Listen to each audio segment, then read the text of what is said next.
everyone, Crystal Chester here. I wanted to share with you a little story that came out of one of my classes that I taught a few weeks ago. Now, I was teaching over the neuroscience behind developing new habits and how to stay motivated to keep the weight off. Now, there's so many things out there to show you how to lose weight, but nothing on really how to keep the weight off. We all know it's lifestyle, we all know we need to work out more, we all know we need to eat better, but how do you develop a lifestyle? How do you create habits that stick? And that's what the class was over. At the end of the class, there was a lady that spoke up and she said, this is a lot different, but I know what my problem is. She said, my problem is I have a sugar addiction.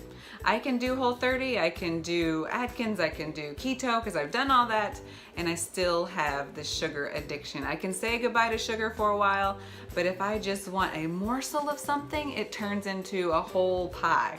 I can't just have a cookie, I have to have a dozen cookies. She said, this will be my struggle for my whole life, because it always have. And that was the key word. She was already saying it will be her struggle for her whole life. We all have put limits on ourselves. We have this idea of what's real, what's achievable, what's possible, what we can actually do and achieve.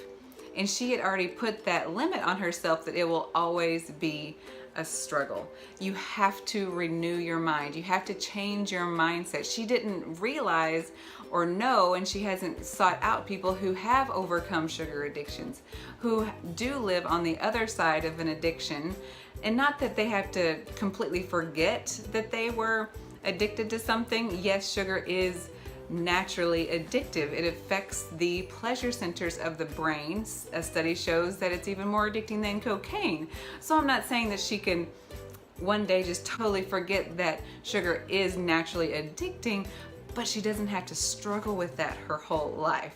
You are limited by what you believe is possible. And if there is something in your life that you think is completely impossible, really sit down and ask yourself, why do you think it's impossible? Because truly, anything is possible. All things are possible. But sometimes we're just so used to thinking that this is normal and this is just the way it is that we don't really sit down and think, why do I think that? Because usually 99.9% of the time, it's not true. I just found that to be interesting, and I find that all of us do that. We all put limits on ourselves in some form or fashion, but when you break it down, you can overcome those obstacles and go farther and get better than you ever have before. That's all I have for you guys today. Hope you have an awesome day. Please subscribe to this channel if you haven't already, and I'll catch you next time.